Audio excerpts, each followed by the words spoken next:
नमस्कार। Vision IAS के news today के इस अंक में आप सभी का स्वागत है। इस अंक में हम आपके लिए लेकर आए हैं यूपीएससी परीक्षा की दृष्टि से महत्वपूर्ण कुछ अहम खबरें, और इस अंक के साथ मैं हूं दिव्या तोमर। आइए सबसे पहले बात करते हैं इस अंक की हेडलाइंस के बारे में। पूर्वव्यापी कराधान यानी रेट्रोस्पेक्टिव टैक्स से संबंधित अव्यवस्था को समाप्त करने के लिए सरकार ने नए नियम अधिसूचित किए। प्रधानमंत्री ने स्वच्छ भारत मिशन शहरी 2.0 का शुभारंभ किया। पर्यावरण, वन और जलवायु परिवर्तन मंत्रालय द्वारा पारिस्थितिकी, पर्यटन और नदी डॉल्फिन के लिए दिशा निर्देश जारी किए। प्रधानमंत्री ने अटल नवीकरण और शहरी परिवर्तन मिशन अमृत 2.0 का शुभारंभ किया और अंतर्राष्ट्रीय मुद्रा कोष की एक रिपोर्ट के मुताबिक क्रिप्टो परिसंपत्तियां वित्तीय स्थिरता के समक्ष चुनौतियां उत्पन्न कर सकती हैं। और अब खबरें विस्तार से।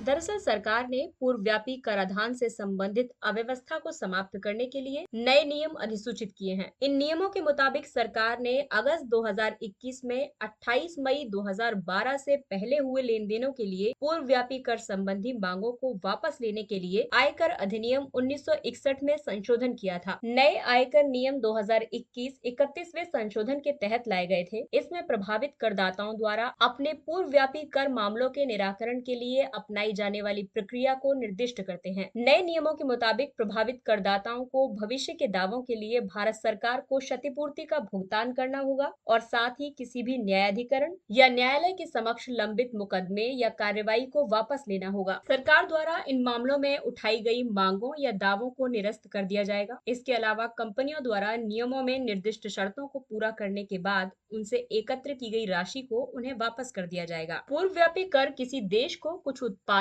या सेवाओं और सौदों पर कर आरोपित करने के लिए नियम पारित करने की अनुमति देता है। इसमें कानून पारित होने की तिथि से पहले के समय से कंपनियों पर कर आरोपण किया जाता है। इसे वर्ष 2012 में प्रस्तुत किया गया था। ये भारत में स्थित परिसंपत्तियों के अप्रत्यक्ष हस्तांतरण से सृजित होने वाले पूंजीगत लाभ पर कर की मांग में वृद्धि के लिए आयकर विभाग को सशक्त बनाता है। इस कराधान विधि का Vodafone, Cairn Energy, West Globe, Reset Holdings आदि कंपनियों से संबंधित 17 मामलों में उपयोग किया गया था।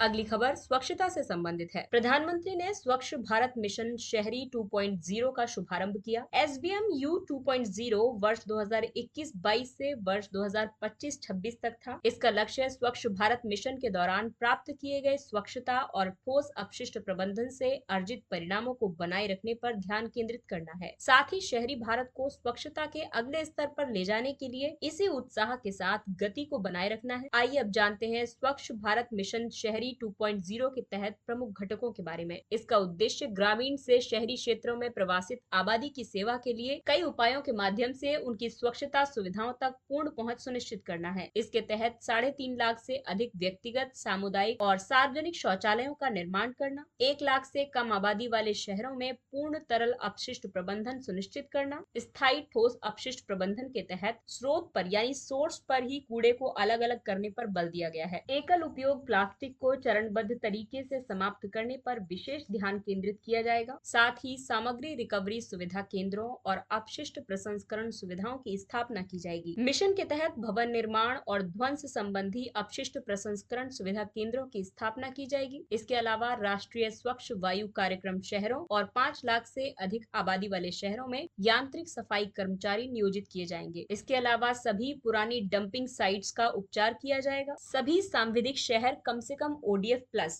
प्लस का मतलब है जलापूर्ति, रखरखाव और स्वच्छता युक्त शौचालय वाले शहर तथा 1 लाख से अधिक जनसंख्या वाले सभी शहर ODF++ यानी कि मल युक्त गाद और सेप्टेज प्रबंधन युक्त शौचालय वाले शहर का दर्जा प्राप्त कर लेंगे। वहीं स्वच्छता और अनौपचारिक अपशिष्ट श्रमिकों के कल्याण के लिए व्यक्तिगत सुरक्षा उपकरण और सुरक्षा किट प्रदायगी, सरकारी कल्याण योजनाओं के साथ अनौपचारिक श्रमिकों को जोड़ना, इसके अलावा उनमें क्षमता निर्माण आदि करना भी शामिल है। आपको बता दें कि स्वच्छ भारत मिशन इस उद्देश्य के साथ शुरू किया गया था कि सभी सांविधिक शहरों में खुले में शौच करने की प्रथा का उन्मूलन किया जाएगा। सभी सांविधिक कस्बों में नगरपालिका ठोस अपशिष्ट का 100% वैज्ञानिक प्रबंधन तथा जन आंदोलन के माध्यम से व्यापक व्यवहार परिवर्तन लाने का प्रयास किया जाएगा।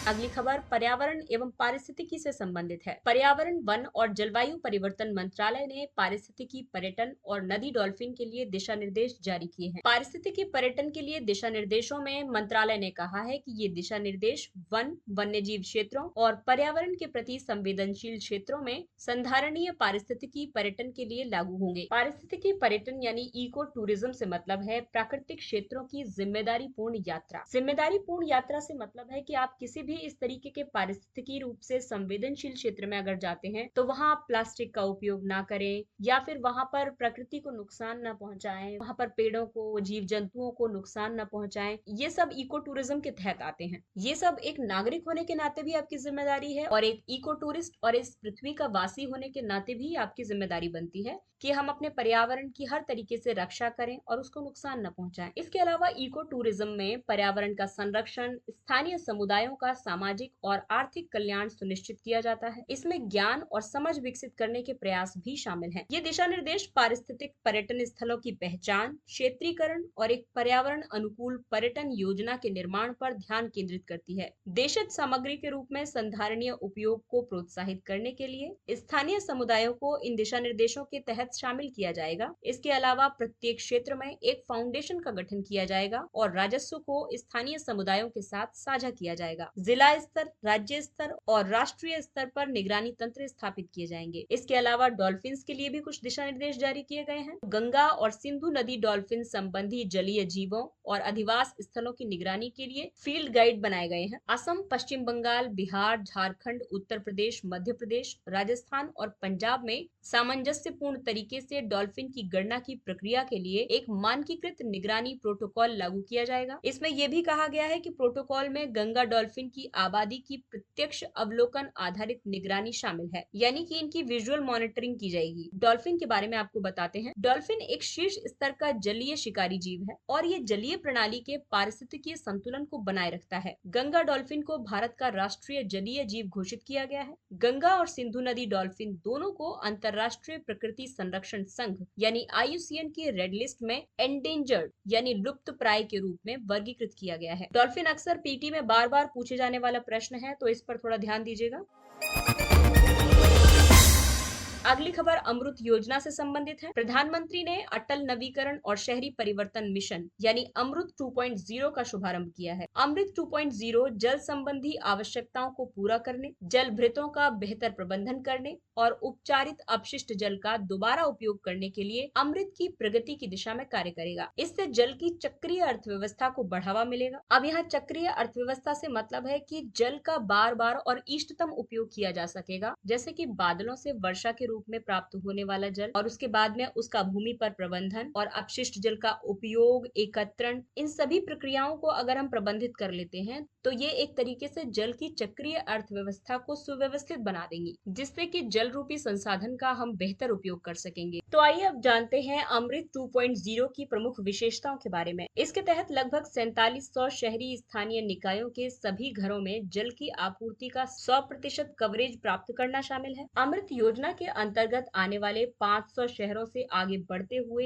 1 लाख से अधिक आबादी वाले सभी 4372 शहरों को शामिल करते हुए 100% शहरी भारत को कवर करना शामिल है। इसके अलावा सार्वजनिक निजी भागीदारी के तहत 10 लाख से अधिक आबादी वाले शहरों के लिए ये अनिवार्य किया गया है कि वे अपनी कुल परियोजना निधि आवंटन के न्यूनतम 10% को PPP परियोजनाओं के लिए अपनाएं। जल की चक्रीय अर्थव्यवस्था के तहत शोधित सीवेज के पुनः चक्रण या पुनः उपयोग, जल निकायों के कायाकल्प और जल संरक्षण पर ध्यान केंद्रित करते हुए प्रत्येक शहर के लिए शहर जल संतुलन योजना का निर्माण करना शामिल है। जल के समान वितरण, अपशिष्ट जल का दोबारा उपयोग और जल निकायों के मानचित्रण को सुनिश्चित करने के लिए शहरों में पेयजल सर्वेक्षण किया जाएगा। अमृत योजना को अवसंरचना के निर्माण पर ध्यान देने के लक्ष्य के साथ आरंभ किया गया था। इसका उद्देश्य सभी नागरिकों के लिए जीवन की गुणवत्ता में सुधार के लिए जल की आपूर्ति, सीवरेज, शहरी परिवहन, उद्यानों का विकास जैसी बुनियादी नागरिक सुविधाएं प्रदान करना था।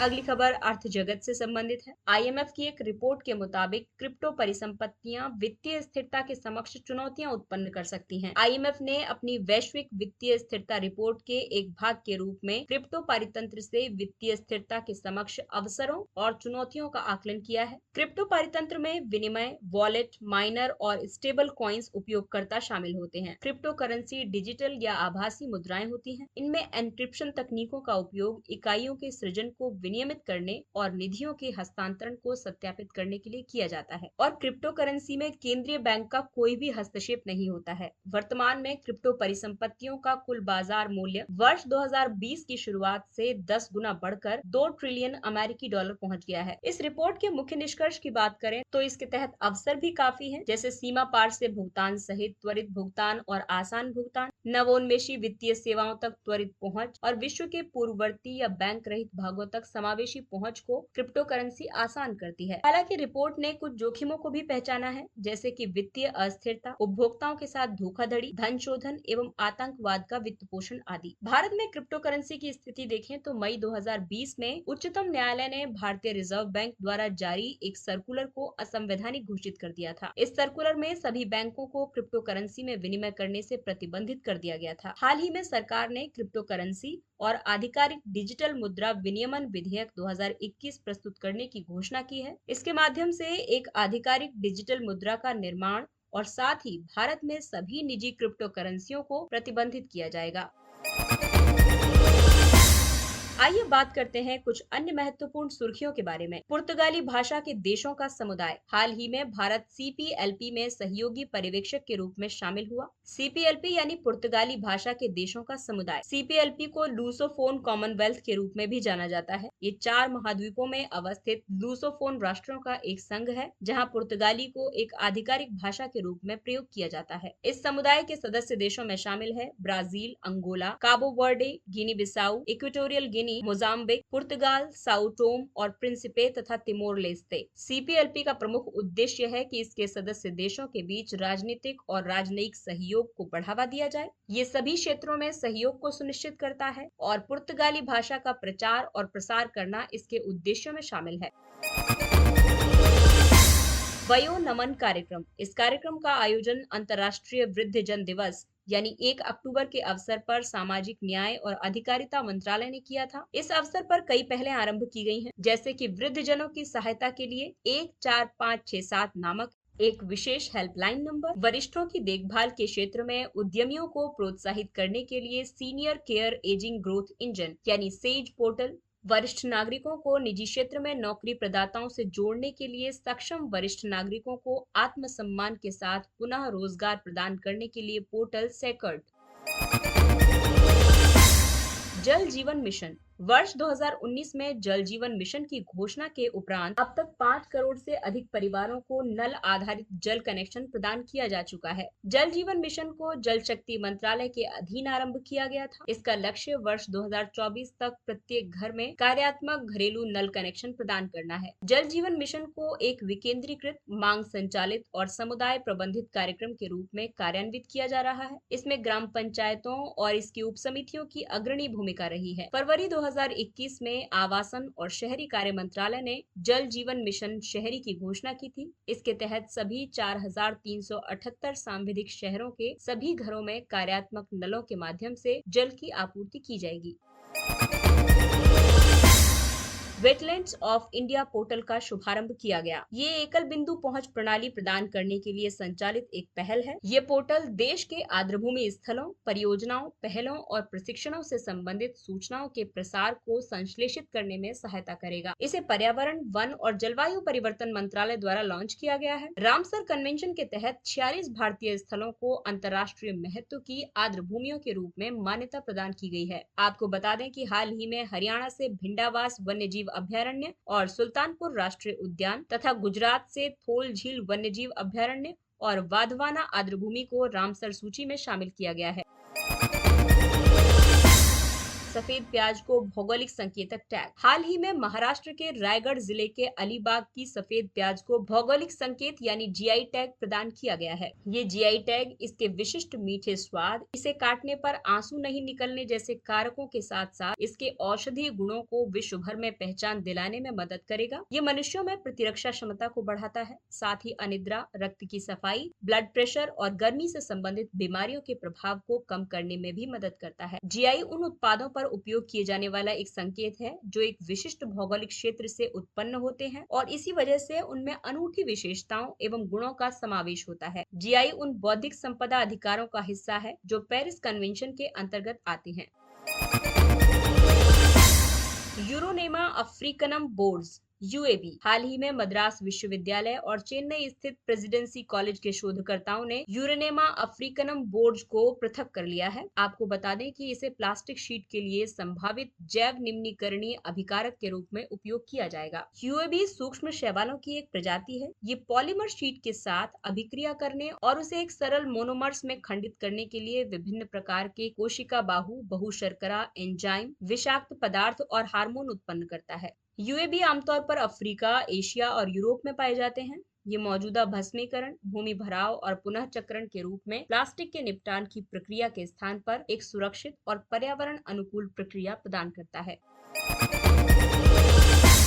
आइए बात करते हैं सुर्खियों में रहे स्थल के बारे में। माउंट त्रिशूल, उत्तराखंड। हाल ही में भारतीय नौसेना का एक पर्वतारोही दल माउंट त्रिशूल पर चढ़ाई के दौरान हिमस्खलन में फंस गया था। माउंट त्रिशूल पश्चिमी कुमाऊं में स्थित 3 हिमालयी शिखरों का एक समूह है जो भगवान शिव के त्रिशूल के जैसे दिखता है। ये उत्तराखंड के बागेश्वर जिले के मध्य भाग में स्थित है और नंदा देवी अभ्यारण्य का भी कुछ क्षेत्र इसके साथ जुड़ा हुआ है। अजरबैजान। हाल ही में ईरान द्वारा अजरबैजान की सीमाओं पर एक बड़े सैन्य अभ्यास का आयोजन किया गया। अजरबैजान की राजधानी बाकू है। ये काकेशस पर्वतीय क्षेत्र में अवस्थित एक तेल समृद्ध राष्ट्र है। इसकी पश्चिमी सीमा पर कैस्पियन सागर और इसकी भूमि सीमा के निकट रूस, जॉर्जिया, आर्मेनिया, तुर्की और ईरान जैसे देश स्थित है। नारगोनो काराबाख आर्मेनिया और अजरबैजान के बीच एक विवादित क्षेत्र रहा है। कुरा नदी अजरबैजान स्थित सबसे बड़ी नदी है। ये कैस्पियन सागर में विलीन होती है। यहाँ पर स्थित माउंट बजर दुजू डागी इसका सर्वोच्च शिखर है। नखचिवान अजरबैजान का एक एक्सक्लेव है। ये आर्मेनियाई भूमि गलियारे के माध्यम से अजरबैजान की मुख्य भूमि से 35 किलोमीटर दूर अलग है। इसके साथ ही ये अंक समाप्त होता है। अगले अंक में फिर मुलाकात होगी कुछ अन्य महत्वपूर्ण खबरों के साथ। तब तक अपना ख्याल रखिए, सुरक्षित दूरी बनाए रखिए,